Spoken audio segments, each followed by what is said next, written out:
Jacques Collin, Shavuot 5784 ou Pentecôte 2024. Première partie. Alors voilà, je suis très heureux d'être ici encore avec vous pour cette fête de Shavuot. Shavuot, une fête qui est très importante pour beaucoup de personnes. La fête de Pentecôte, pour le dire en français, qui n'a pas évidemment tout à fait le même sens qu'en hébreu, parce que en hébreu, lorsqu'on parle de Shavuot et qu'on parle de Sheva, ça vient de Sheva qui est 7.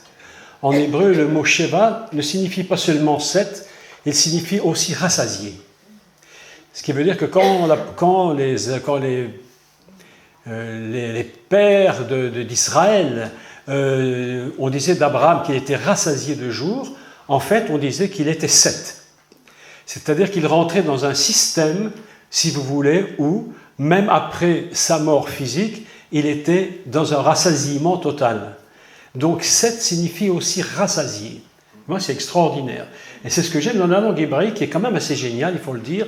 C'est les subtilités de cette langue qui permettent que non seulement un mot veut dire une chose, mais veut dire parfois 10 choses. Et donc, dans cette fête de Shavuot, le principe que nous allons chercher dans ce week-end, c'est pas seulement d'être dans une fête, mais c'est d'être rassasié. Il faut que lorsque nous partions d'ici, nous ne pouvons pas dire « il nous manquait le dessert ». Il faut l'entrée, le plat et le dessert, et surtout les boissons. On n'oublie pas les boissons. Donc, il faut qu'on soit complètement rassasié de cette fête de Shavuot. La fête de Shavuot n'est pas une fête juive, quoi qu'on en pense et quoi qu'on dise. Et même si beaucoup s'imaginent que c'est une fête juive, la parole de Dieu nous enseigne dans les livres des Lévitiques, il dit « c'est une fête de l'Éternel ». Dieu dit « voici mes fêtes ». Et si Israël porte les fêtes, c'est parce que Dieu lui a confié les fêtes. Israël est devenu le porteur des fêtes, mais il n'est pas le porteur des fêtes que pour lui, il est le porteur des fêtes pour l'humanité.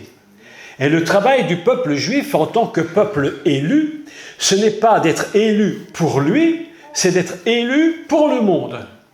Et ça, c'est quelque chose qui est très dérangeant. Vous avez vu aujourd'hui comment les gens sont dérangés par ce peuple. Vous avez vu hier, c'était à Rouen, je crois, oui, où on a voulu incendier la synagogue parce qu'il y a un antisémitisme anti-juif qui est incroyable.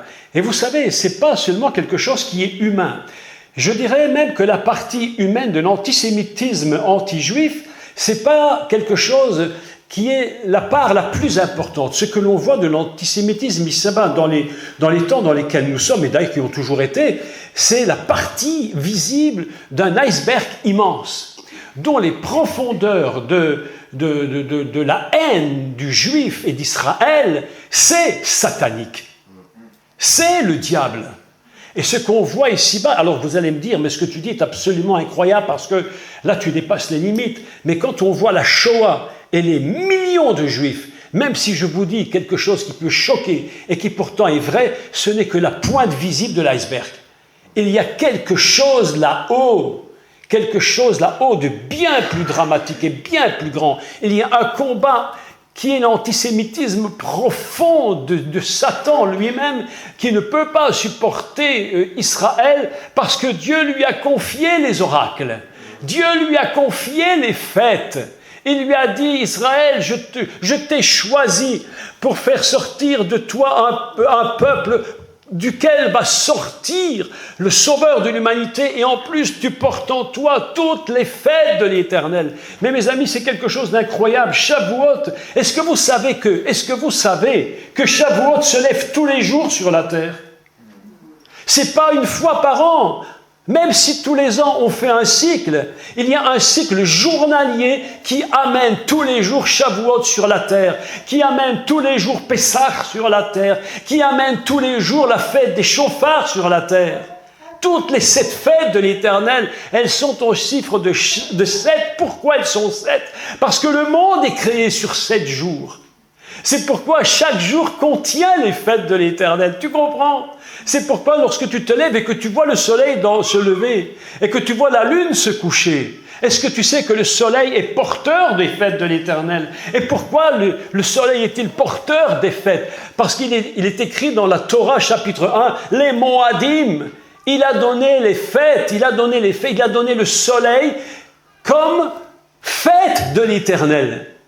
La Torah nous dit dans le chapitre 1, les Moadim, et dans le Lévitique 23, les Moadim, c'est quoi? Ce sont les fêtes. Ainsi, le soleil qui se lève chaque jour, le matin, quand il se lève, tu le regardes, et tu peux te dire, oh mon Dieu, les fêtes de l'Éternel sont en train de se lever sur le monde. Et lorsque le soleil se couche, que la lune se lève, tu peux te dire, les fêtes de l'Éternel sont en train de se lever pour l'autre côté du monde, qui ne les avait pas encore vues.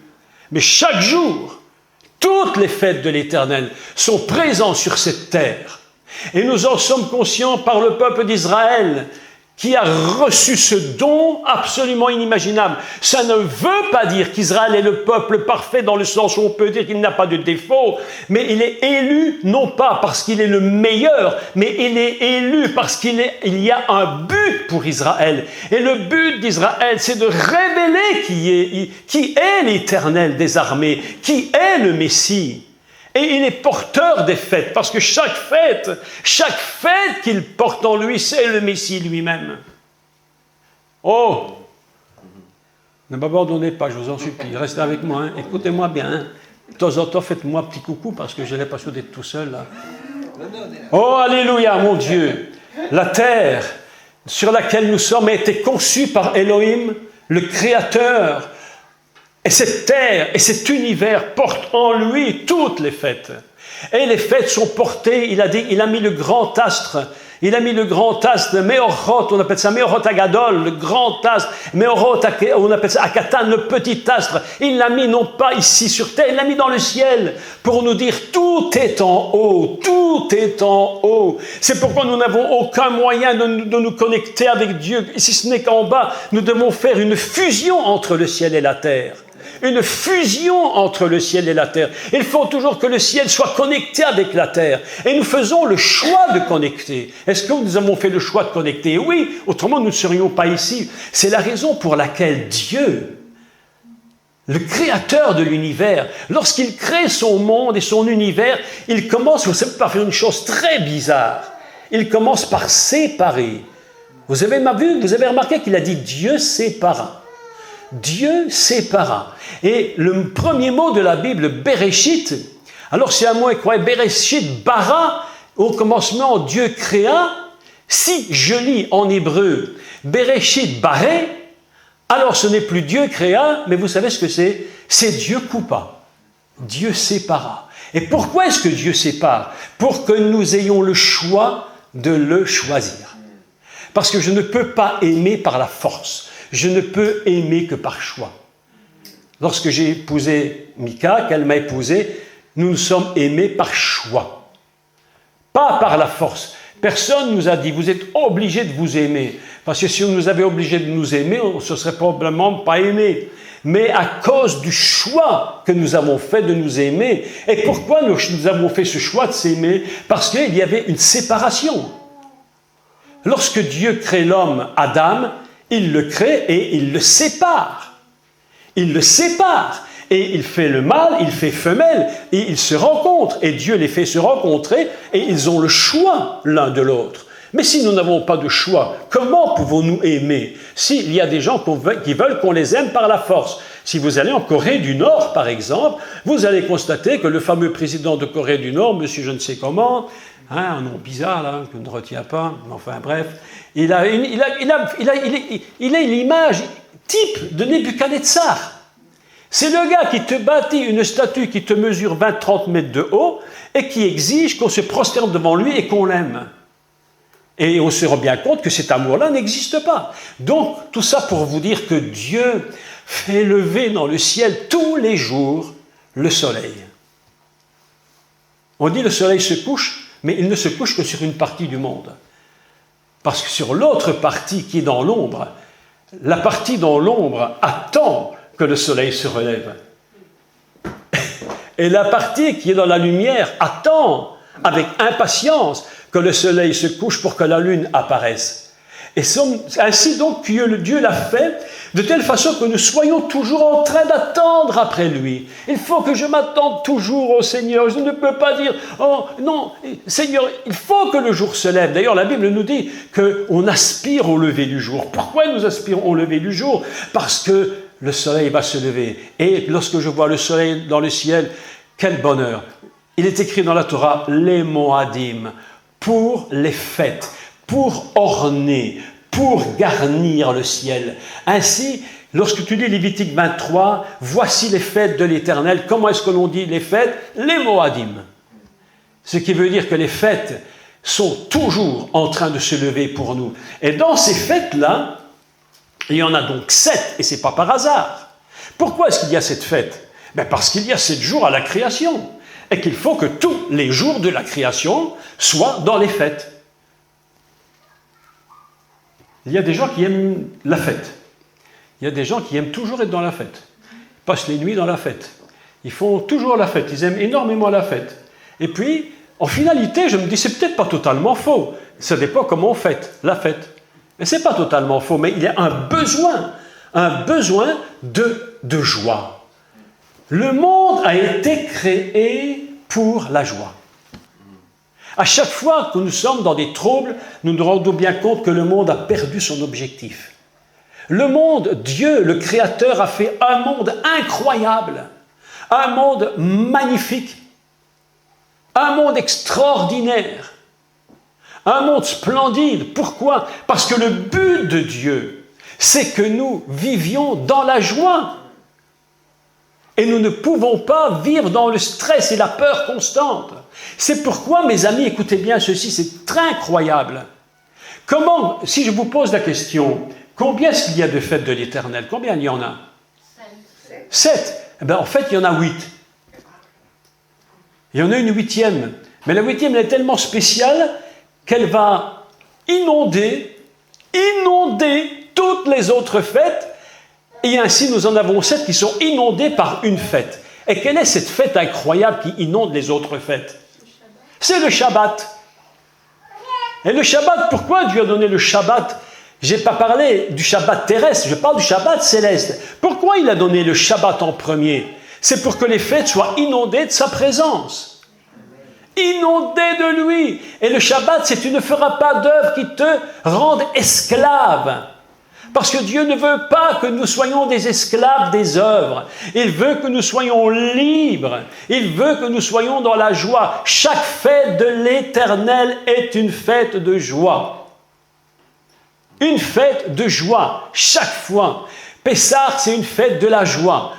Shavuot, c'est une fête de la joie. Shavuot, c'est une fête de la joie. Et lorsqu'on arrive, toutes les fêtes sont des fêtes où nous devons nous réjouir dans le Seigneur, être remplis de cette paix et de cette tranquillité. Et c'est ainsi que va commencer dans le livre de Lévitique la description des fêtes de l'Éternel. Donc, aujourd'hui, nous avons commencé ou plutôt nous avions, il y a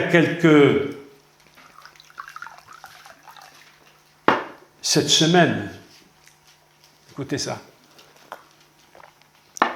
commencer la fête de Pessah. Fête de Pessah, c'est la première fête de l'Éternel, mais il faut que je vous dise quelques mots sur les fêtes de l'Éternel au commencement. Lorsque les fêtes de l'Éternel commencent et que Pessah commence, à l'intérieur de Pessah, la première fête, je vais dire un mot peut-être un peu fort, mais Pessah, c'est une fête qui est enceinte de toutes les autres fêtes. Et de Pessah va sortir toutes les fêtes de l'Éternel. Pessah va engendrer Shavuot, Pentecôte. Et vous allez voir comment Dieu va mettre en place un chemin, est-ce que je vais dire une grosse bêtise là, un accouchement des fêtes de l'Éternel. La fête de Pessah va accoucher d'une fête. Et cette fête, c'est Shavuot. Et pour que cette fête soit vraiment incroyable, il va donner un système pour que qu'on arrive au niveau le plus haut qui soit. Il n'y a pas un niveau plus haut que la fête de Shavuot. On atteint le summum, on atteint un sommet absolument incroyable. Et je lis le texte simplement dans Lévitique 23 et au chapitre 15. Tout ceci, dans cette première partie d'enseignement, c'est l'introduction aux fêtes de l'Éternel. Ce n'est qu'une introduction. Tout à l'heure, on va parler des choses très, très spéciales. Pour quelle raison, ma chère sœur, le Saint-Esprit est-il descendu à Jérusalem et non pas à Bethléem?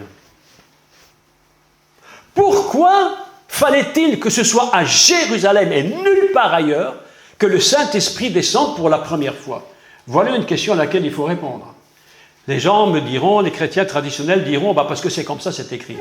Mais tout ce qui est écrit a une raison. Pourquoi Jérusalem? Quelle était la raison? Et nous allons commencer la lecture dans Lévitique 23, verset 15. Depuis, écoutez, c'est absolument incroyable, ces fêtes sont incroyables, c'est impressionnant. Depuis le lendemain du Shabbat, du jour où vous apporterez la gerbe, c'est-à-dire qu'il y avait une gerbe en mer, on appelle ça, et on l'a secouée devant l'Éternel. On parlera de ça demain. Où vous apporterez la gerbe pour être agitée de côté et d'autre, vous compterez 7 semaines. D'accord? 7 semaines entières. 7, c'est Shabbat. Et voilà qu'il continue. Vous compterez 50 jours jusqu'au lendemain du 7e Shabbat et vous ferez à l'Éternel une offrande nouvelle. Pas une vieille, mais une offrande nouvelle. Nous avons donc 7 semaines.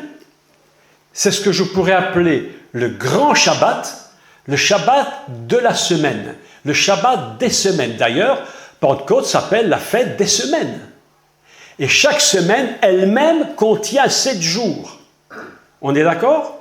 Donc nous avons 7 jours pour chaque semaine et nous avons un grand Shabbat des semaines qui est 7 semaines entières.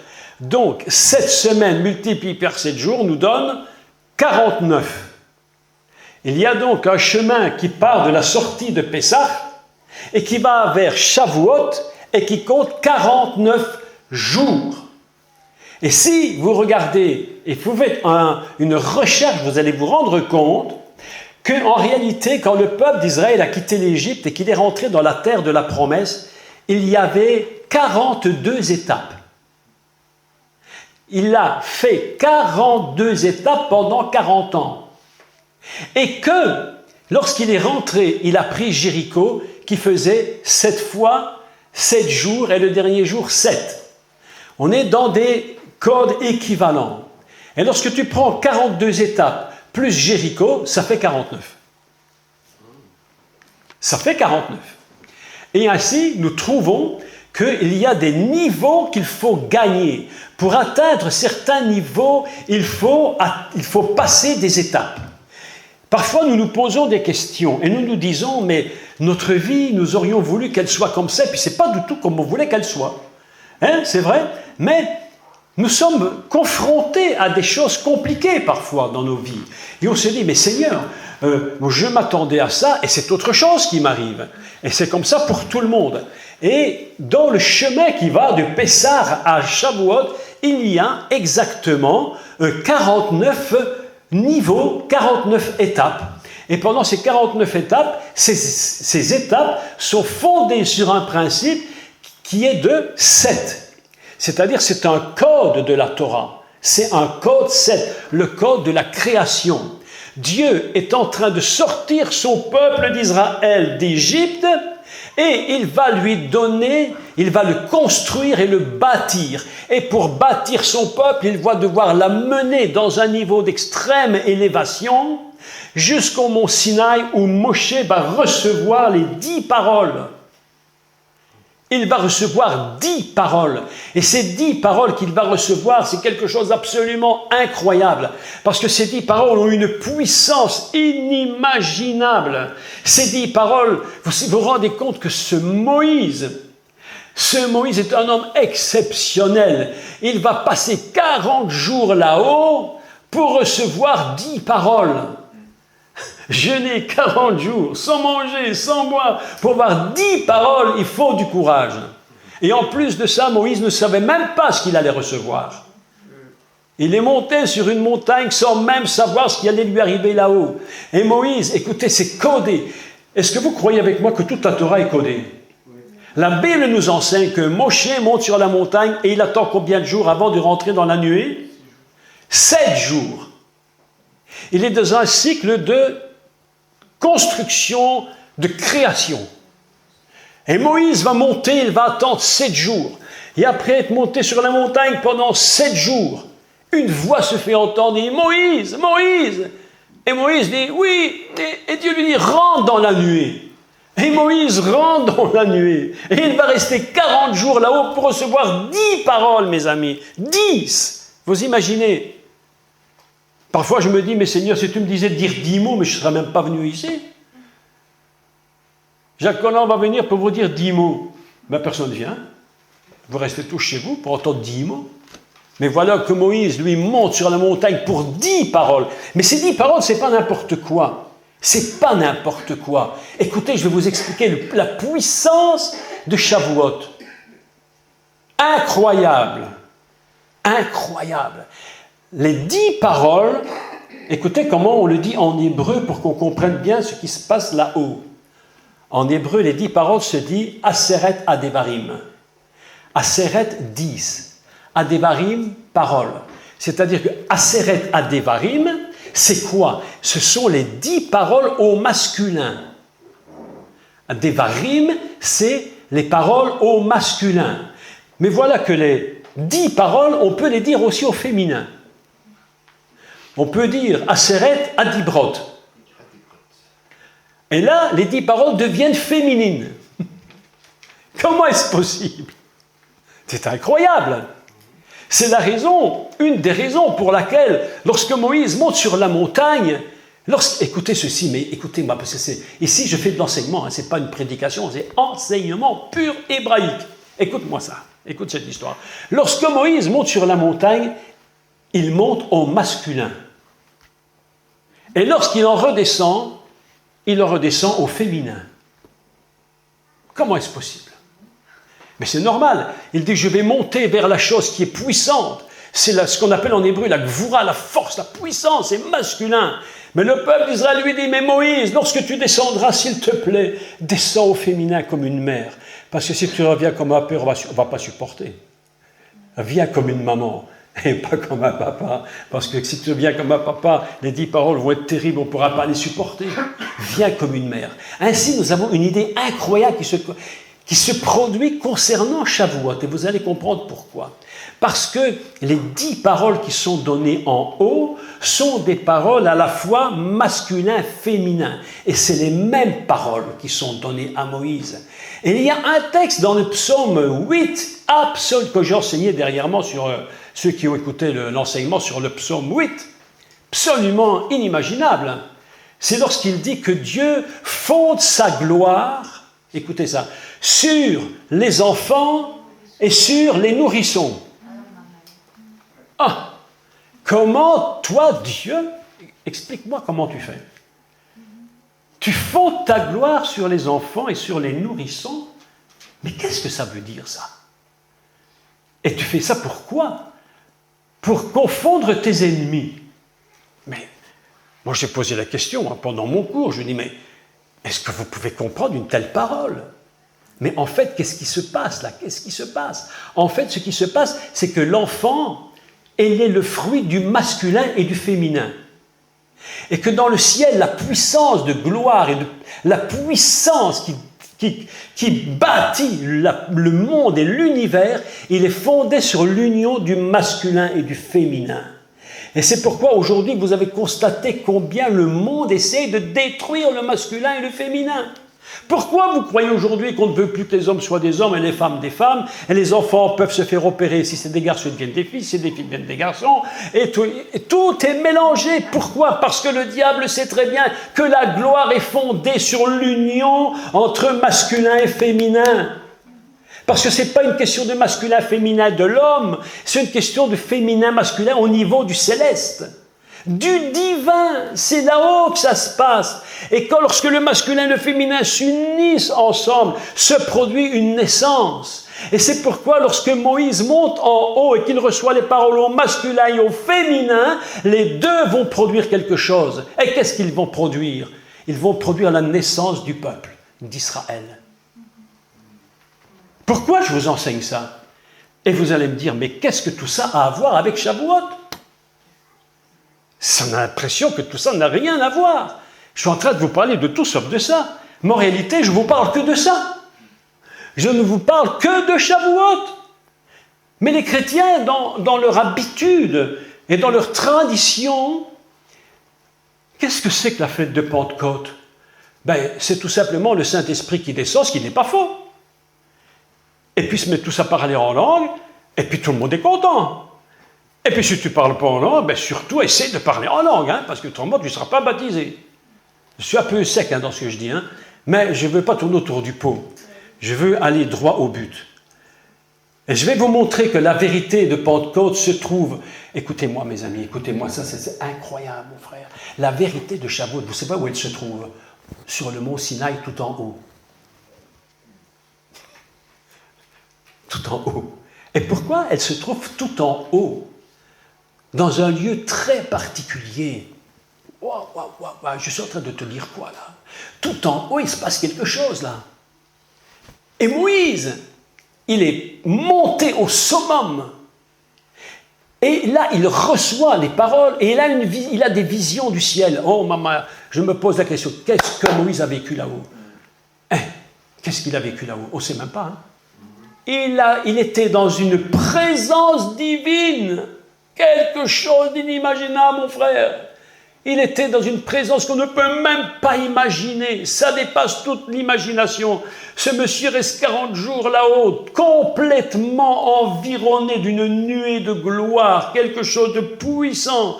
La nuée, et Dieu lui dit, Moïse, Moïse, monte, rentre dans la gloire, rentre dans la nuée. Oh mes amis, rentre dans la nuée. Et Moïse rentre dans la nuée. Après avoir passé 7 jours, il était comme en train de se créer quelque chose de particulier en lui pour avoir la capacité de rentrer dans la gloire du mont Sinaï. Mais mes amis, c'est pas n'importe quoi. Et lorsqu'il est monté dans la gloire du mont Sinaï, il faut que je t'explique quelque chose. Shavuot, c'est pas ce que tu crois. Non, ça dépasse ça. La Bible nous enseigne que là-haut, il y avait des ténèbres et de l'obscurité. Comment il peut y avoir les deux? Soit c'est des ténèbres, soit de l'obscurité. Les deux ne peuvent pas coexister. Mais pour toi, elles coexistent. Il y avait des tonnerres, du feu, il y avait un bruit, et tous se mettaient à trembler de partout. C'était incroyable. Qu'est-ce qui s'est-il passé là-haut? En réalité, ce qui s'est passé là-haut, c'est que Moïse s'est retrouvé dans le commencement de l'univers. Selon qu'il est écrit au commencement de l'univers qu'il y avait des ténèbres, et que l'obscurité couvrait l'abîme. Et mes amis, Moïse se retrouve là-haut sur le mont Sinaï, en train d'être comme au commencement de l'univers.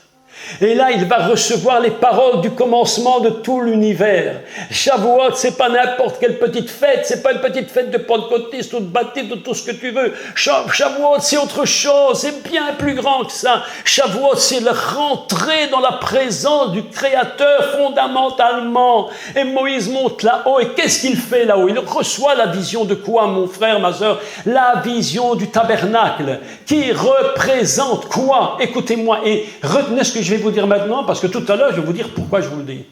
Mais je ne vais pas vous le dire maintenant. Écoutez-moi, pourquoi est-ce que ça se passe là-haut dans le tabernacle? Parce que le tabernacle est dans le désert, et puis le tabernacle va se transformer, il va devenir le temple à Jérusalem. Ah, le temple à Jérusalem. Ah, on voit ton beau sourire. Tu viens de comprendre quelque chose? Ah, mes amis, écoutez-moi, Shavuot, c'est pas ce qu'on croit. Shavuot, c'est Moïse sur le Sinaï. C'est là-haut que ça se passe. C'est pas en bas. Et pour avoir un vrai Shavuot, il faut être bâti. Wow. Mon Dieu. Il faut être bâti, construit. Comme au commencement de l'univers. 7. Adam arrive le 6, et son premier jour à lui, c'est le repos. Il n'a même pas encore travaillé, déjà il se repose. Est-ce que c'est pas formidable ça? Avant de travailler, déjà tu te reposes. Qui dit Amen? Ah ben dis donc. Ah ben dis donc. Quand je te dis que tu te reposes avant de travailler, tu ne me dis pas Amen. Ah ben dis donc. Moïse, Dieu, crée Adam. Et il le met là, dans un temps de repos. Il reçoit du ciel la vision du tabernacle, c'est-à-dire du temple. Écoutez, écrivez si vous écrivez, le temple. Et il reçoit, et cette vision le transporte. Et mes amis, je vous pose une question, écoutez-moi bien. Dans le ciel, où se trouve le temple? Dans la Jérusalem céleste? Oui ou non? C'est pourquoi, c'est la raison pour laquelle il était impossible que Shavuot soit ailleurs qu'à Jérusalem. C'était impossible, parce qu'il fallait qu'il y ait la correspondance du ciel avec la terre. Et c'est pourquoi Jésus, on aurait pu très bien dire, mais Yeshua, écoute, nous étions en Galilée, et tu nous as donné à manger, et tu as cuit du poisson, et tu nous as donné du pain. Déjà là, mon frère, tout un enseignement incroyable. Je ne sais pas si tu t'imagines cette petite histoire-là, mais la Bible dit que Jésus cuit... Non, mais attendez, je fais une parenthèse, puis rappelez-moi ce que j'ai dit avant, sinon j'oublie.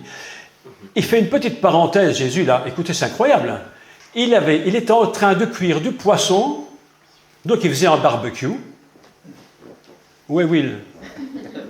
Ah, le champion du barbecue, là. Là, il aime les barbecues, lui. Jésus, pour parler un langage extrêmement moderne, est en train de faire un barbecue de poisson avec du pain, mais il leur dit une chose étrange. Et qu'est-ce qu'il leur dit? À Pierre, qui avait pris 156 poissons, 150, je ne sais plus, enfin bref. 153 poissons, et il dit à Pierre, amène les poissons. Mais Jésus t'en avait déjà mis. Pourquoi tu nous montres qu'on amène des autres? Il y en avait déjà. Toi, tu les avais mis. Quelle différence il y a entre les deux poissons? Il y en a un qui vient du ciel et qui vient de la terre. Il faut les unir ensemble pour ne faire qu'un. Je reviens à mon Moïse. Shavuot, ce n'est pas ce qu'on croit. C'est au-delà de ce qu'on imagine. Et voilà que Moïse monte et il reçoit les paroles. Il reçoit la vision du lieu où se trouve la véritable onction. La vraie, la seule, l'unique. Mes amis, mettons-nous bien une chose dans notre tête, tous ici. Nous pouvons chanter, prier, danser, faire tout ce qu'on veut. Nous ne produirons jamais l'onction. Nous la capturons et nous la déversons comme nous pouvons, mais nous ne créerons jamais l'onction. L'onction, elle est à Dieu. Et je vais même te dire encore autre chose. L'onction n'est pas seulement à Dieu. L'onction, c'est Dieu lui-même.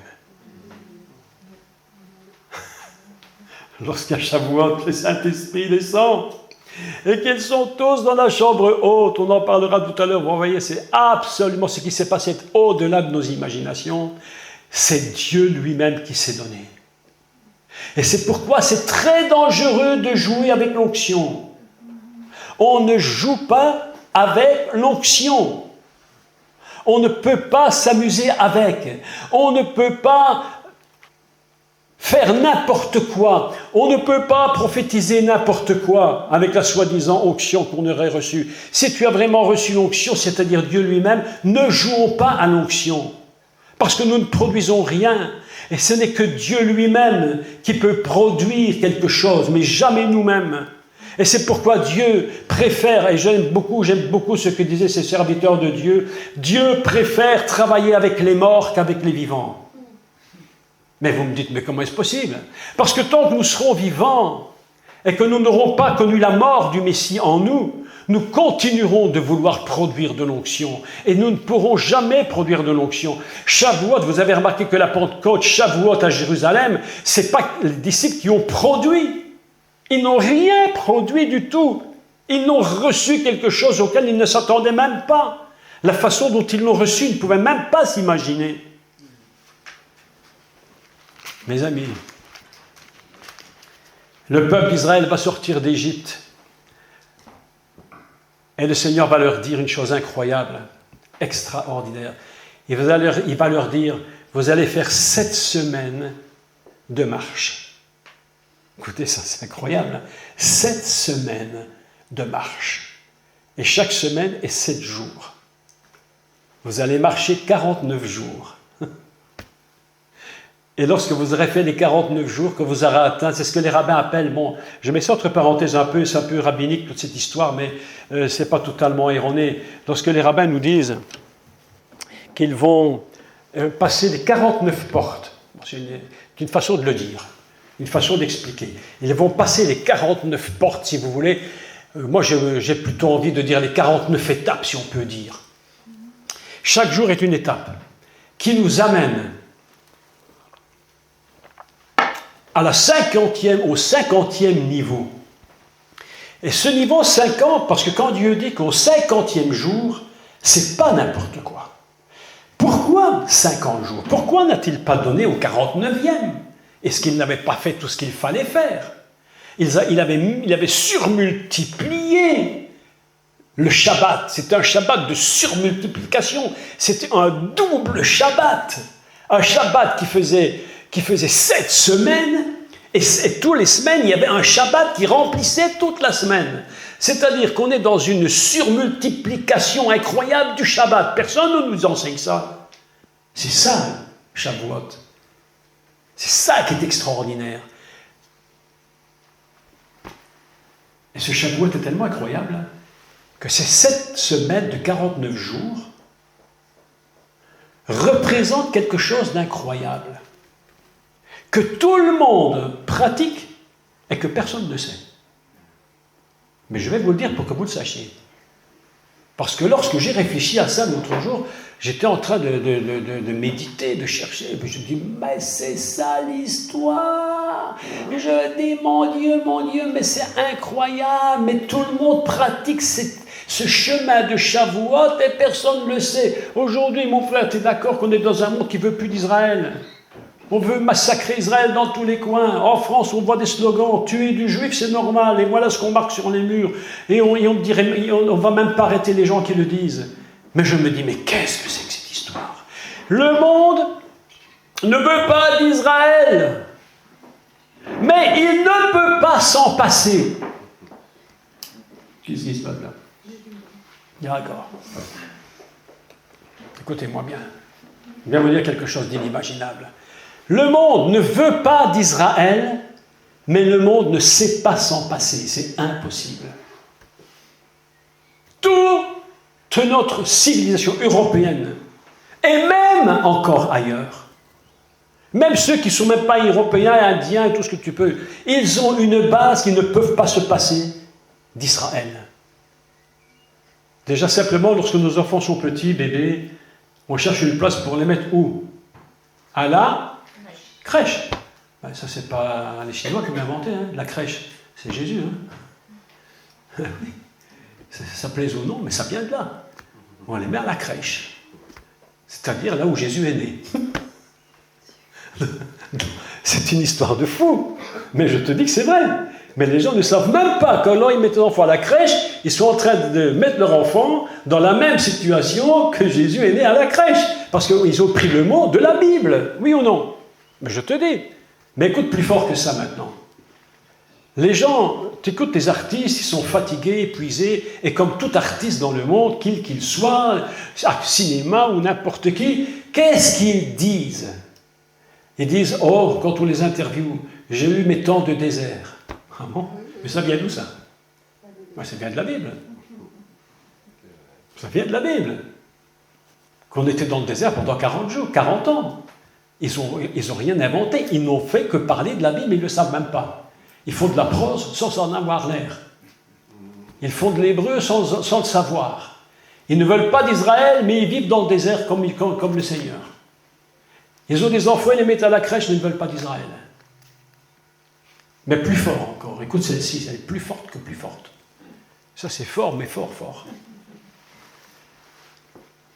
Quand tu mets tes enfants à l'école, ils ont fait leur première heure de cours. Qu'est-ce qui se passe à l'école? Qu'est-ce qu'ils entendent? Une sonnerie. Ça veut dire quoi? C'est la récréation. Vous êtes d'accord? Oui ou non? C'est la récréation.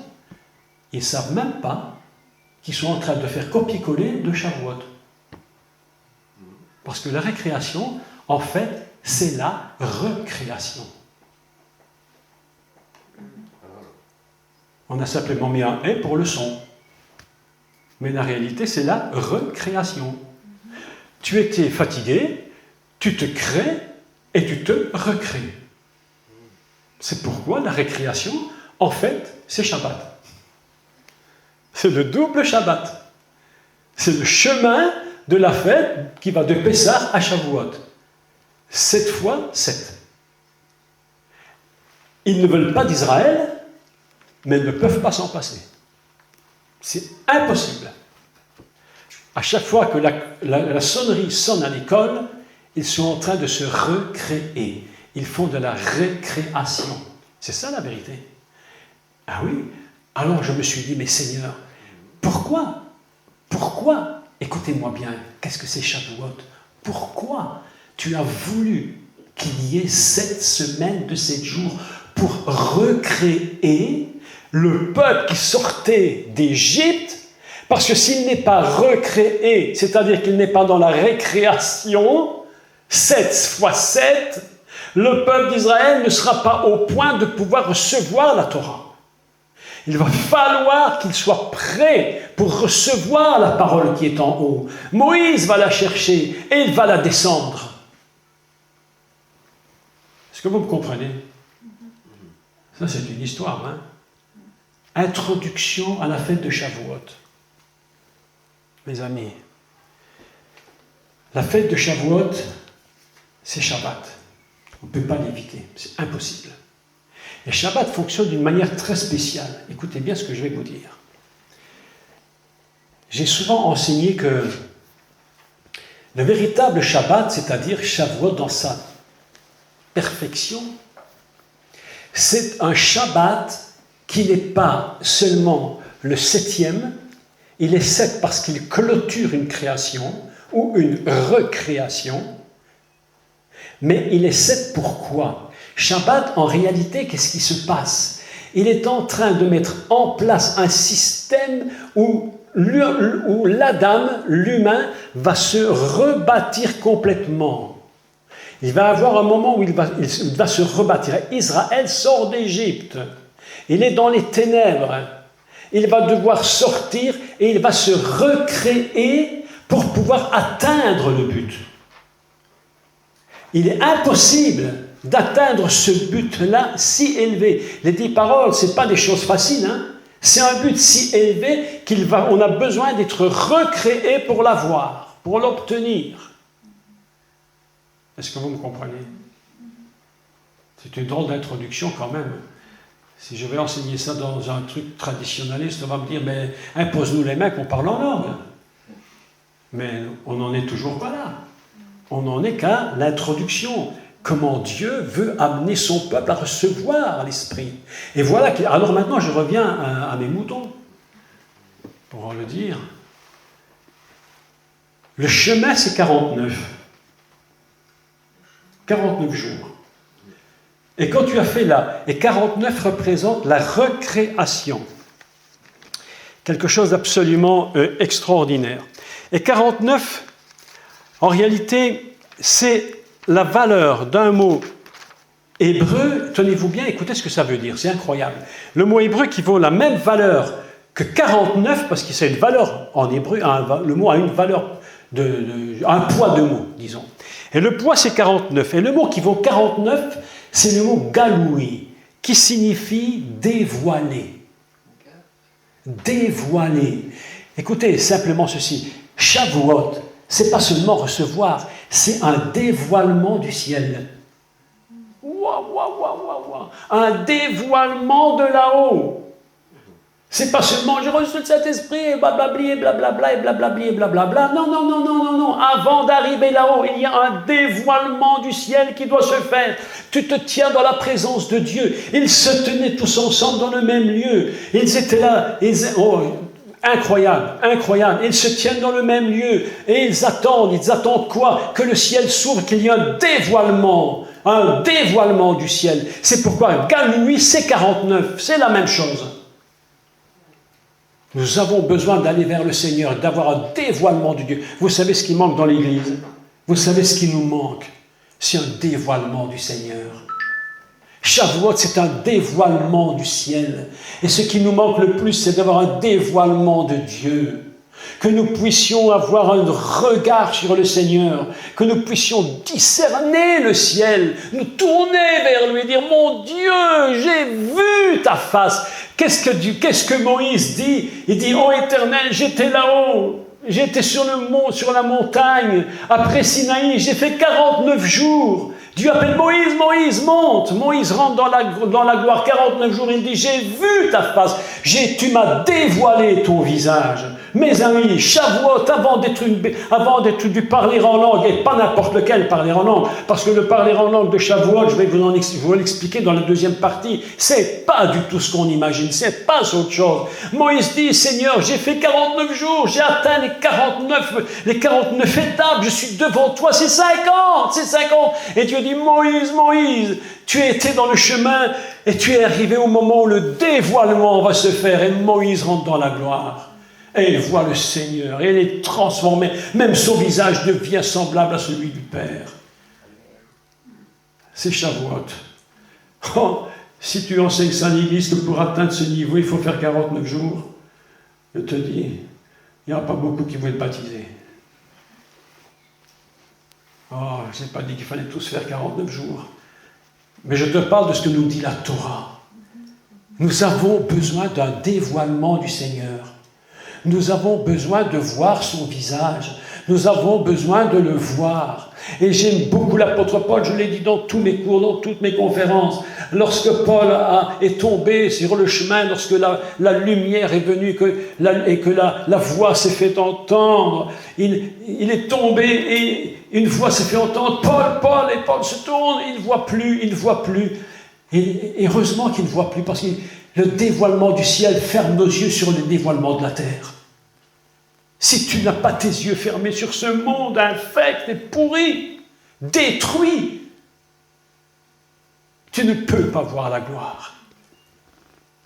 Mes amis, nous devrions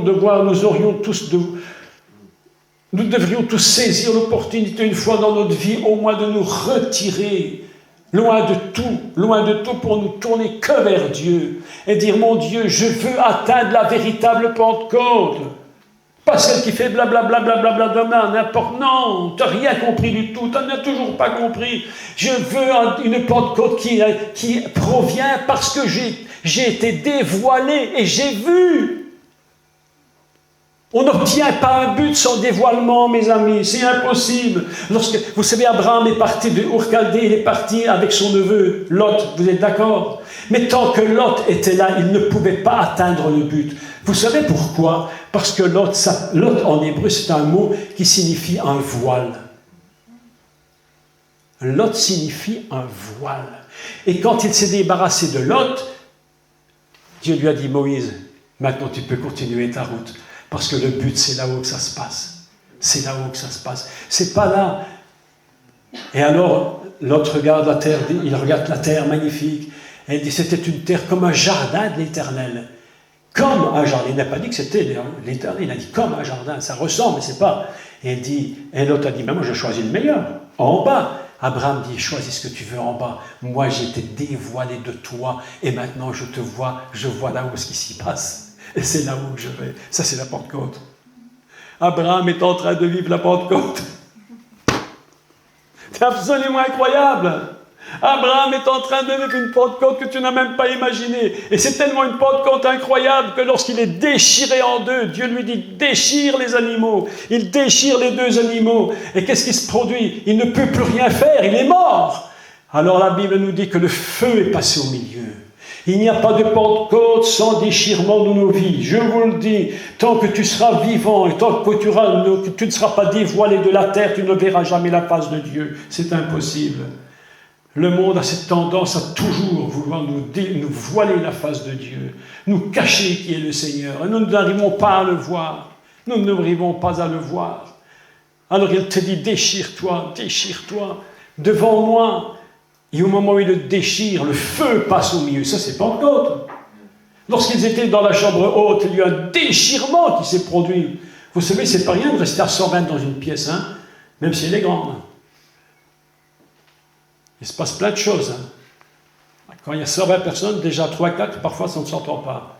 Mais à 120. Oh, mes amis, je te dis, il faut que nous voyions. Pentecôte, Shavuot, c'est une fête de recréation. Un chemin qui nous amène au dévoilement, afin que nous voyions le Seigneur. Et lorsque nous arrivons au voyant le Seigneur, quelque chose va se produire. On n'est pas encore à Pentecôte, maintenant je suis en train de te parler du chemin. Je n'ai pas encore parlé de Pentecôte, je te parle de l'entrée. Je te parle seulement du chemin qui t'amène à la porte. On nous parle beaucoup de ce qui se passe derrière la porte. En général, nous ne nous enseignons pas grand-chose à ce qui se passe avant la porte. Mais tout se passe avant. Tout se passe avant. Quelle est mon attitude? Comment je me tiens?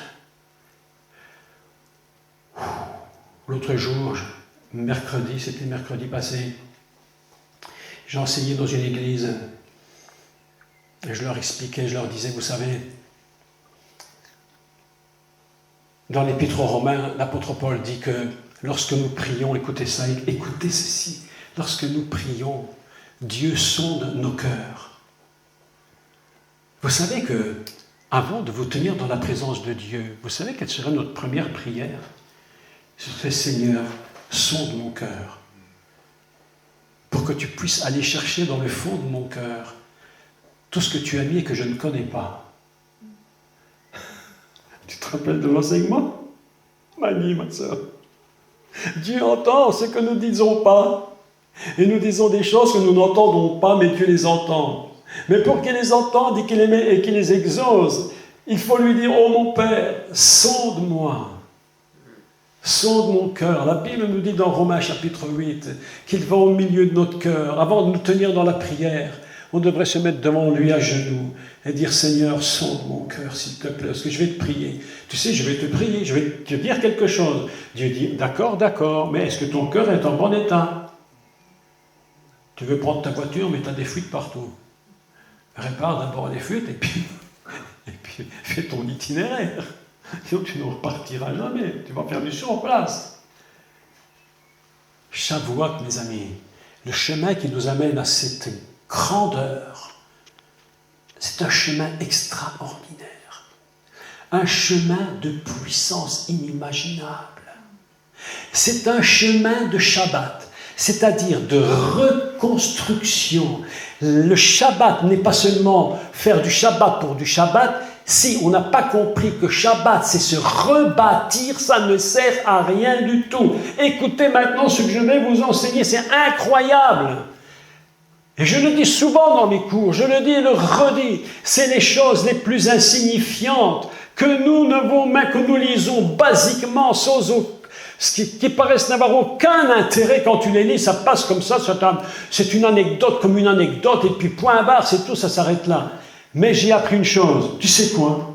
C'est que ce sont les anecdotes, les choses les plus cachées, les plus simples, qui contiennent les plus grands mystères. Quel est le chemin qu'ils ont fait pour aller à la chambre haute recevoir l'Esprit? Avez-vous lu ce qui est écrit? Ils étaient au jardin des Oliviers. Ils étaient dans la présence des oliviers. Écoutez-moi. Qu'est-ce que c'est l'olivier?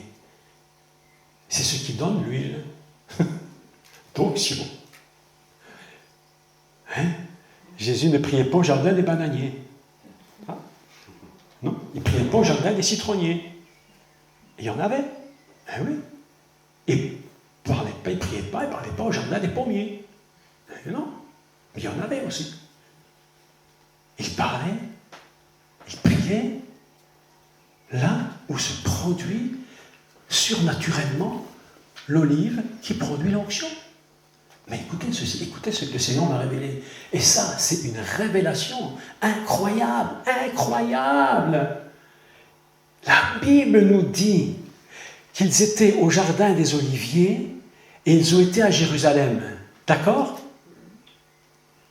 Quelle était la distance du chemin pour aller à Jérusalem du jardin des Oliviers? Que nous dit la Bible? Un chemin de Shabbat. Un chemin de Shabbat qui représente la distance qu'il faut avoir pour atteindre l'onction. C'est pas du n'importe quoi. On n'est pas dans une Pentecôte basique. C'est pas une Pentecôte basique où tout le monde s'approche et tout le monde dit Seigneur. Non, ça va au-delà. Au-delà, nous les enfants de Dieu, nous avons besoin d'être baptisés de l'Esprit. Et vous savez quoi? Nous avons besoin d'être renouvelés de l'Esprit. Et écoutez ceci. Mais là, c'est un truc de fou. Truc de fou. Une histoire impossible. Voilà que le peuple d'Israël, ils ont annoncé l'évangile, ils avaient l'onction, et puis ils ont gagné 3000 âmes, et puis des miracles. Et puis évidemment, ça a agacé tous les religieux, comme d'habitude. On les a enfermés, on les a réprimandés, on les a empêchés de parler en ce nom. Taisez-vous, ne dites plus jamais le nom de Yeshua, on ne veut plus en entendre parler. Vous savez, ils sont montés, la Bible nous dit, ils se sont rassemblés dans un lieu, ils ont parlé de ce qui est en train de se produire. Écoutez la prière qu'ils ont faite. Non, mais ça c'est une histoire, mais c'est pas possible ça. Écoutez la prière qu'ils ont faite. Qui est une prière, mais on se dit, mais c'est d'un basique. On se demande, mais d'un basique, mais absolument impossible. Mais incroyable. Ils ont prié. Et vous savez ce qu'ils ont dit? C'est pas pour. Est-ce que tu crois que tout est écrit pour une raison? Rien n'est écrit par hasard, vous êtes d'accord? Tout est écrit pour une bonne raison, oui ou non? Oui. D'accord, dites-moi, sinon je ne sais rien, je continue.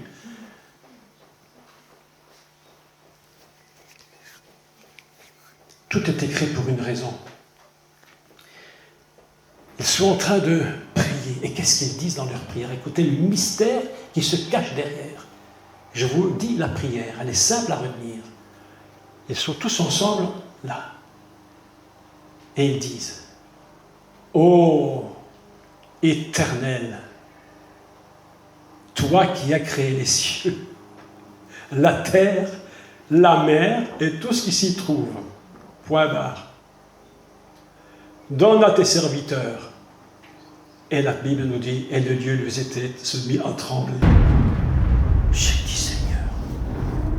Mais il me semble qu'on aurait dû faire une prière un peu plus consistante pour faire trembler le lieu où nous sommes. Comment une prière où tu dis, alors que tout le monde le sait, que tu as fait le ciel, la terre, la mer et tout ce qui s'y trouve, on le sait, tout le monde le sait. Pourquoi cette prière si basique? Parce que, mes amis, elle n'est pas basique du tout. Toi qui as fait le ciel, la terre, la mer, c'est quoi ça, mes amis? C'est la création du monde en 7 jours. C'est la puissance qui se dégage de la création fondamentale de tout que le Seigneur a libéré pour créer le monde. C'est ça la puissance de cette prière. C'est pas simplement toi qui as fait le ciel, la terre, ben oui, évidemment on le sait. Mais lorsque cette prière est faite dans une connaissance et une compréhension incroyable que tu as fait le ciel, la terre, la mer et tout ce qui s'y trouve, je suis en train de reconnaître que c'est toi qui as fait le monde en 7 jours. Et qu'est-ce qu'il est écrit? Et ils furent tous renouvelés du Saint-Esprit. Oh. Je dis, mon Dieu, tu es en train de nous raconter quoi dans ta Bible? Tu nous dis quoi là-dedans? Tu nous dis quoi, ma sœur? Tu nous dis quoi là? Et l'apôtre Paul fait la même prière. Il était dans une situation compliquée. Est-ce que je ne tombe pas sur la même prière que Paul fait? Parce que cette prière qu'ils font, mes amis, cette prière qu'ils ont faite, c'est pas une prière de pentecôtiste, c'est pas une prière de baptiste, c'est pas une prière de... Tout ça n'existait pas, c'est du chipotage, du charabia, tout ça. Et c'était une prière juive qui était fondée sur quelque chose de fondamental. Je reconnais qu'en 7 jours tu as fait le monde et que le dernier c'était Shabbat et que tu imprègnes tout. Et au moment où ils font cette prière, la Bible dit, et le lieu où ils étaient se mit à trembler et ils furent tous renouvelés du Saint-Esprit. Oh, mes amis, oh là là là là. J'ai dit, mon Dieu, mon Dieu, mon Dieu, mon Dieu, mon Dieu, mon Dieu. Je dis, Seigneur, mais est-ce possible que ta parole nous passe comme ça au-dessus de la tête sans qu'on comprenne pas grand-chose? J'ai pris cette habitude de lire la Bible et de chercher les détails. Là où ça paraît totalement inaperçu, je dis, c'est sûrement là qu'il y a un secret. C'est sûrement là que se cache le secret du secret. Les prières, où on essaie de dire des bonnes choses au Seigneur, bâtir nos prières, je ne dis pas que c'est pas bien, mais il y a une prière, il y a des prières tellement fortes. Cette prière de la création de l'univers, et confesser la création, c'est-à-dire que moi, adamique, je me mets dans cette prière, et c'est pourquoi il est écrit que sur la montagne, là où Moïse était, qu'est-ce qui se passait? La chose de la création du monde, les mêmes signes. Et la montagne tremblait. Eh bien, mes amis, le jour, là, le lieu où ils s'étaient assemblés se mit à trembler. Oh, ça, c'est Shavuot. C'est pas une petite imposition des mains, hein? Non, non. Je ne dis pas qu'il ne faut pas le faire. Je n'ai pas dit, Mais je dis attention quand on le fait, de savoir qu'est-ce qu'on met sur la tête des gens. Ce qu'on met sur la tête des gens, ce n'est pas 2 gouttes d'huile. Hein. On est en train de mettre sur la tête des gens l'esprit fondamental qui a créé l'univers par la parole de Dieu. C'est pourquoi lorsqu'on fait cette prière, toi qui as créé le ciel, la terre, la mer et tout ce qui s'y trouve, c'est cet esprit-là qui est dans la prière. C'est cette puissance-là qui est dedans, mes amis. Elle est dedans. Et c'est pourquoi au moment où elle est dedans, que ça ne peut pas être autre chose qu'un tremblement incroyable. On est loin de la vraie Pentecôte que le Seigneur désire nous donner à tous. Mais on va y arriver. Je vous promets qu'on va y arriver. Parce que Dieu veut que cette Pentecôte ait un but très spécial.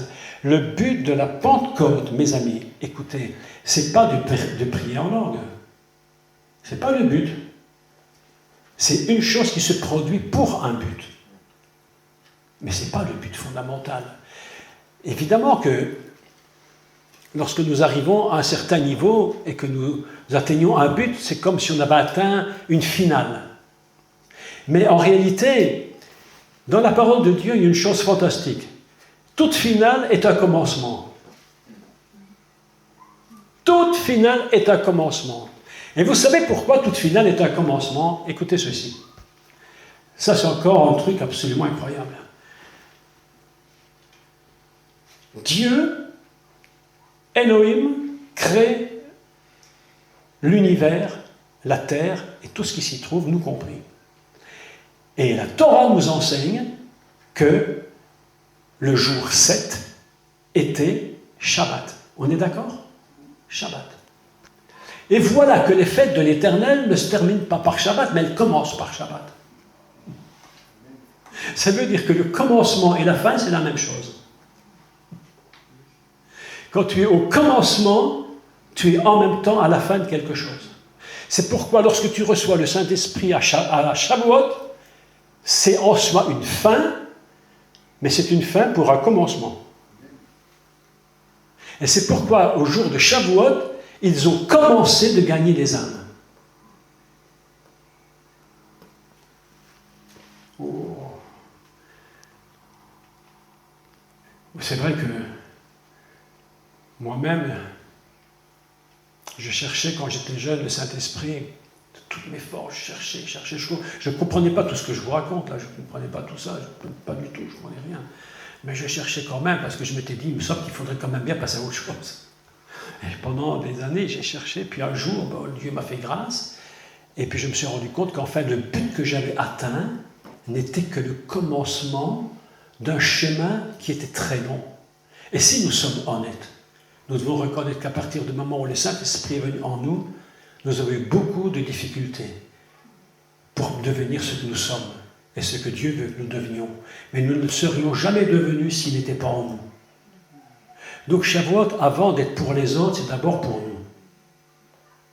Et pour que nous puissions nous-mêmes être tenus toujours, lorsque tout va mal et qu'on a envie d'abandonner, c'est lui qui nous garde. Avant que Shavuot soit pour les autres, d'abord c'est pour nous. Et lorsque le feu passe, il vous baptisera d'esprit et de feu. Alors on dit, mais c'est quoi baptême de feu? Ça veut dire que tu étais déchiré. Et que Dieu dit, maintenant je peux passer au milieu et consumer ce qui reste. C'est ça que ça veut dire. Il n'y a pas de Shavuot sans feu. Avez-vous beaucoup entendu de gens qui enseignent le baptême de l'esprit avec le feu? Mais non. On parle toujours de parler en langue, parce que le feu, ça paraît impossible. Mais je vous dis une vérité. Tant que nous ne serons pas déchirés en deux, il n'y aura jamais de baptême de feu. Il vous baptisera d'esprit et de feu. Et le baptême de feu, c'est dur. C'est peut-être plus dur que le baptême de, j'allais dire, de l'esprit lui-même qui nous fait parler en langue ou autre, ou des miracles. Le baptême de l'esprit ne fait pas que parler en langue. Il peut même très bien ne pas faire parler en langue. Il peut nous donner de faire des miracles. Il peut nous donner de faire des prodiges, des guérisons, enfin plein de choses. Et oui, il y a des gens qui prêchent et qui t'amènent 10, 20 000 personnes en une fois. Et ils ne parlent pas en langue. Comment est-ce possible? Ils ne sont pas baptisés? Mais oui, ils sont baptisés. Mais ce n'est pas parce qu'ils ne parlent pas en langue qu'ils ne sont pas baptisés. Ça n'a aucun sens. Mais ils t'amènent 10 000 personnes. Le but du baptême de l'esprit, c'est de gagner les âmes. C'est ça le but du baptême. C'est pas avant tout, c'est de gagner les âmes par la puissance de l'esprit. D'ailleurs, lorsque Dieu était baptisé, 3 000 en une fois. Et quelques temps plus tard, 5 000, 8 000, plus tous ceux qui sont ajoutés, ils étaient au moins 15 000. Et Jérusalem, à l'époque, ce n'était pas une grande ville. Hein. C'était pas Paris avec 10 millions d'habitants. Hein. Jérusalem, à l'époque, c'était peut-être, je ne sais pas moi, 30 000, 40 000 personnes à tout casser. Ça veut dire que quasiment la moitié de Jérusalem avait accepté le Messie. C'est absolument... T'imagines la moitié de Paris qui reçoit le Messie sur un mois? 5 millions de gens qui se convertissent. Lève la main, dis Amen. 5 millions de gens qui se convertissent, mais je vous dis que les politiques, ils tombent, soit ils se repentent, soit ils fichent le camp. Oui ou non? Soit ils se repentent, soit ils partent. Mais tu ne peux pas. Les hommes politiques font ce qu'ils veulent avec les chrétiens parce que les chrétiens n'ont pas de puissance. Et que nous avons une faiblesse. La faiblesse de la division. Alors que nous devrions être unis. Et gagner des âmes par milliers et centaines de milliers, alors là, nous aurions du pouvoir. Et on pourrait dire, je ne vous permets pas de faire tout ce qu'il vous plaît de faire, oui ou non? Et nous pourrions dire toutes ces histoires du transgenre, on n'en veut plus. Et ils diront, et ils feront ce que nous disons, parce qu'ils vont regarder leur place. Je ne me pose pas, je ne suis pas en train de parler mal des politiques, je suis en train de parler bien des croyants. Ah oui? Mes amis, je vous dis la vérité. Pentecôte, c'est pas ce qu'on croit. Ça dépasse notre imagination. Pentecôte, c'est le chemin de Pessah à Shavuot. Et lorsque... je disais l'autre jour que je sens que dans les temps qui viennent, quelque chose va se produire sur la France, la Belgique, l'Europe spécialement, et très spécialement la France, je le crois. Il va y avoir une grande puissance, mais qui ne sera pas la puissance qu'on imagine. Je crois qu'il va y avoir un réveil, je le crois, mais un réveil dans l'Église, où le Seigneur est en train de toucher les cœurs des chrétiens pour qu'ils reviennent à lui. Que les croyants reviennent au Seigneur, qu'ils quittent une fois pour toutes leur religiosité et qu'ils reviennent au Seigneur. Et ça va pas être une personne seule qui va produire ces choses. Ce sera partout. L'Esprit va se répandre dans cette nation. Et il y a quelques jours, le Seigneur me parlait je ne sais plus, c'était jeudi soir, le Seigneur me parlait en paroles prophétiques. Et j'entendais une parole prophétique qui disait, vous savez ce qu'elle disait? Et je crois que je peux la dire parce que je crois qu'elle est vraie. Elle disait, le temps de la moisson de mes nouveaux serviteurs se lève. Tous les ignorés, tous ceux dont on n'a pas voulu, et qui sont en train de pleurer et de prier dans toute la France, dans toute la Belgique, la Suisse, l'Angleterre, tous ces gens qui sont cachés en train de pleurer, suppliant Dieu, leur demandant une onction incroyable, dire Seigneur, donne-nous ta puissance pour que nous puissions, tous ces ignorés, tous ceux qu'on n'a pas voulu, tous ceux qu'on a peut-être voulu, ou simplement qu'on ne connaissait même pas, mais qui étaient enfermés dans leur pièce, en train de prier la nuit et le jour, de jeûner, tu ne les connais même pas, je ne les connais même pas, mais il y en a beaucoup en France, mon frère, je te le dis. Et le Seigneur m'a dit l'autre soir, le temps de la moisson de mes serviteurs est arrivé. Je vais les faire lever, tous, partout en même temps. Écoutez-moi, attendez-vous à voir quelque chose, attendez-vous à voir ces choses se produire bientôt. Vous allez entendre des mouvements, vous allez entendre des endroits, des secouements de la France, des secouements en Belgique. Vous allez entendre des endroits où ça va se secouer partout, on ne comprendra pas ce qui se passe. Ce ne sera pas un homme spécial qui pourra dire « Oh, le grand homme de Dieu qui est venu, non, oh, Jacques Collin est venu, non, si on le dit, parce qu'il y a quelque chose à dire, mais si on ne le dit pas, qu'importe qu'on ne le dise pas. Mais partout, il y aura des hommes et des femmes qui vont se lever dans un mouvement pas un mouvement de réveil, un mouvement de naissance. Des nouveaux, de tous les ignorés, de tous ceux qui prient en secret depuis tant d'années et qui attendent le jour où le Seigneur va dire maintenant le temps est venu pour ce pays et ces gens vont se lever, ils auront une capacité de produire ce que les gens n'auront jamais produit. Et ce ne sera pas le travail d'un homme, ce ne sera pas le travail d'une femme spécifiquement, même s'il y a des gens qu'il y a partout toujours des gens qui ont des têtes et qui sont connus plus, mais qu'importe, mais ce sera le travail collectif de tous ces gens ignorés que le Seigneur a dit, le temps de la moisson de mes serviteurs est arrivé. Est-ce que vous pouvez croire une chose comme ça? Est-ce que vous pouvez le croire? Vous savez comment ça va se produire? Tu sais comment ça va se produire, mon frère? Tu sais comment ça va se produire? Parce que ces gens, tu sais ce qu'ils ont fait depuis tant d'années. Tu sais ce qu'ils ont fait? Ils ont parcouru les 49 portes qui conduisent à l'onction. Et la véritable Pentecôte va se produire. Ce n'est pas une Pentecôte produite par des églises. Ce n'est pas une Pentecôte produite par des dénominations. C'est une Pentecôte que seul le Seigneur détient dans sa main. C'est un déversement d'esprit qu'il va faire de partout. Écoutez la vision que Dieu me donne. Maintenant, juste maintenant, je le vois. Ce ne sera pas des langues de feu qui vont tomber dans une pièce. Mes amis, je vous l'annonce à l'avance. Les langues de feu vont tomber sur toute la France. La France va devenir un pays incroyable. Un pays qui va rassembler tous ceux dont on ne voulait pas, tous ceux qu'on ne connaissait pas. Mais le Seigneur va faire tomber le feu parce que ces gens sont morts à eux-mêmes depuis des années. Le Seigneur dit, il y en a qui meurent depuis des années en suppliant et ils ne voient rien. Et certains ont dit, on l'avait déjà dit mais ça ne s'est pas produit. Le Seigneur te dit, c'était pas le jour, mais le jour est arrivé. Le jour est arrivé où vous allez voir le feu descendre sur la France. Les flammes vont tomber, quelque chose va se faire et on va l'entendre. Et les hommes politiques ne pourront même plus ignorer cette chose, ce ne sera pas possible. Ils voudront s'opposer, mais ceux qui s'opposeront mourront. Et certains des églises ne voudront pas de ce réveil. Et ils perdront, et ils disparaîtront. Et ils diront, mais Seigneur, nous avons parlé en ton nom. Le Seigneur a dit, je ne t'ai jamais connu. Je ne t'ai jamais connu, je ne sais même pas qui tu es toi. Le temps du réveil n'est pas un temps où nous allons voir directement des milliers de convertis, mais l'Église a besoin d'être elle-même convertie. L'Église a besoin de revenir au Seigneur. Est-ce que c'est pas vrai? Je le crois de tout mon cœur.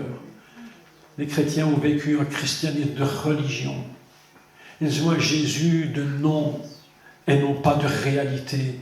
Beaucoup de disent non. Je dis au nom de Jésus, il ne se passe rien parce que tu dis le nom et tu ne comprends pas le nom. Tu ne comprends pas ce que c'est que le nom. Tu sais ce que fait le Shavuot? Tu sais ce que c'est Shavuot? C'est Dieu qui révèle le nom du Messie. Pas son prénom. Le nom du Messie. Et c'est pourquoi il y a un texte extraordinaire dans le livre de Genèse, chapitre 2, Vaïshem Shan. Oh, incroyable cette histoire. Tu sais ce que c'est, Vaïshem Shan? Ça, c'est une histoire de fou, ça. Vaïchem, ça veut dire, il a placé Cham là-bas. Mais tu sais ce que ça veut dire, Cham, en hébreu? Le même mot en hébreu, Cham, tu peux le prononcer Shem. Et tu sais ce que c'est, Shem? C'est le nom. Il a placé le nom. Il a placé le nom. Bientôt, mes amis, le temps vient. Cette année-ci, écoutez, je vous le dis, je suis convaincu, convaincu. Cette fête-ci de Pentecôte que nous vivons ici, écoutez-moi, ils ne sont pas beaucoup ici, hein, mais je suis convaincu d'une chose, dans toute la France, il y en a beaucoup aujourd'hui qui sont rassemblés, et je ne suis pas là, mais je suis comme le prophète Élisée. Je suis comme Élisée, j'entends ce qui se dit dans les portes, derrière les portes, sans que j'y sois, je l'entends. Et vous savez ce qui se dit dans toute la France, maintenant, ce jour et ce week-end, vous savez ce qui se dit? La même chose que je vous dis. Et nous ne sommes même pas contactés. Nous ne sommes même pas contactés. Beaucoup ne me connaissent pas et moi je ne me connais pas. Mais quelque chose est en train de se produire. Nous sommes sur le chemin de Shavuot. Nous sommes sur le chemin qui nous conduit à une grande onction que Dieu seul détient et que nous ne pourrons jamais contrôler. Maintenant, je vais clôturer cette introduction. Nous avons fait les 49 portes, si je puis dire. Disons portes, allez, on va dire comme les Juifs, ça fait bien. Les 49 portes du chemin qui nous amène à Shavuot, le don de la Torah. Et nous arrivons à 50 maintenant. Je passe la frontière du 49, et là il y a une ligne, et derrière la ligne c'est la frontière, et je tombe à 50. Pourquoi 50? Est-ce que vous aviez réfléchi à 50? C'est pas n'importe quoi. Pourquoi 5 multiplié par 10? C'est étrange, non? Dans le code de Torah, 10 représente Dieu. 10, c'est Dieu. Et qu'est-ce que c'est 5? C'est l'esprit. C'est la 5e lettre de l'alphabet, la lettre He, qui est appelée et qui est le code de la lettre du souffle de Dieu. C'est une lettre très spéciale. Écoutez comment elle est spéciale. Elle est comme ça, elle est faite comme ça. Il y a une petite ouverture en haut et une grande en bas. Celle du bas, c'est les 2 pieds sur la terre. Celle du haut, c'est l'ouverture vers le ciel. On appelle He, la lettre du souffle. Elle vaut 5. C'est la 5e lettre. C'est celle qui est descendue sur Abraham et sur Sarah, lorsque Dieu a changé leur nom. Et au moment où leur nom a été changé, ils ont enfanté. Oui, hein? Ah, waouh. Dieu a dit, je change ton nom. Oh là! Écoutez ce que Dieu me dit maintenant. Dieu a dit, moi j'ai changé ton nom. Et bien Dieu dit, maintenant c'est à toi de changer leur nom. C'est à toi de changer leur nom. Ils vont changer de nom. Ce ne sera plus les mêmes. Tout ça va se terminer. On va passer à autre chose. Et la lettre du souffle, elle est incroyable. Quand vous avez une petite section d'un tuyau, écoutez, un jour j'ai discuté avec toi tu fais du bâtiment, hein? Tu fais du bâtiment. J'en faisais. Oui, enfin, tu fais du bâtiment. tu fais du bâtiment. Tu sais très bien que si tu veux une pression d'eau plus forte, tu ne peux pas mettre un grand tuyau comme ça. Pour avoir une pression plus forte avec la même quantité d'eau, il faut un tuyau plus petit. Parce que ça va concentrer le jet. Et le jet est concentré. C'est pourquoi la section d'un tuyau d'évacuation ou d'arrivée a une section bien précise. Si tu vois, on a un monsieur que nous connaissions dans notre région qui bâtit des maisons et des maisons et des maisons et des maisons et des maisons. Il en a, tu en vois là, tu n'en auras jamais autant de ta vie, tellement il en a. Et ce monsieur un jour m'a dit, tu sais, j'ai dû mettre tel tuyau, il m'expliquait, parce que la section du tuyau, sa grandeur est importante par rapport à la pression qu'on veut donner et à l'évacuation. Donc la lettre He, C'est une petite section en haut qui concentre la pression de Dieu. Ça passe et ça concentre l'esprit. Et ça tombe en dessous. Dieu évacue son esprit sur son Église. Et ce qui est en train de venir maintenant, c'est 50. Nous sommes à 50. Ça, c'est Shavuot. Lorsque l'esprit passe et qu'il libère sa puissance, il est capable en une fraction de seconde d'impacter toute une nation entière. En impactant Jérusalem, elle est 120. Tous ceux qui étaient partout à Jérusalem entendirent, et la Bible dit, ils accoururent. À cause d'une concentration. Et nous ne serons jamais, nous, tout ce que Dieu nous demande, nous, tout ce que Dieu nous demande à nous, c'est d'être sur le chemin qui va monter au 50e niveau, si je puis dire, pour que le jour de Shavuot, nous soyons là, prêts à recevoir cette onction absolument inimaginable. C'est la raison pour laquelle, je vous dirai, après la pause, je vous explique autre chose. Ça, c'est l'introduction de Shavuot. Shavuot, c'est encore autre chose. C'est l'introduction, ça. Comment Dieu va arriver à concentrer une telle force pour produire quelque chose qui est absolument inimaginable. Et pourquoi je vous dis qu'il va se produire quelque chose très bientôt? Vous allez écouter dans la deuxième partie et vous allez comprendre ce qui va se produire. Et là, vous allez être stupéfait. C'est pourquoi je dis que le temps est venu. Dieu m'a dit, le temps est venu maintenant de la moisson, non pas des âmes perdues, d'abord de mes serviteurs et de mes nouveaux et de mes nouvelles servantes dans tout dans le royaume de France, mais oh là là, je vais me faire secouer là. La phrase est le royaume de France, parce que le Seigneur a dit le royaume est descendu parmi vous. Tu fais une république si tu as envie, fais tout ce qui te plaît, mais je te dis, moi ce pays c'est un royaume. C'est un royaume, et ce royaume c'est le royaume du Seigneur.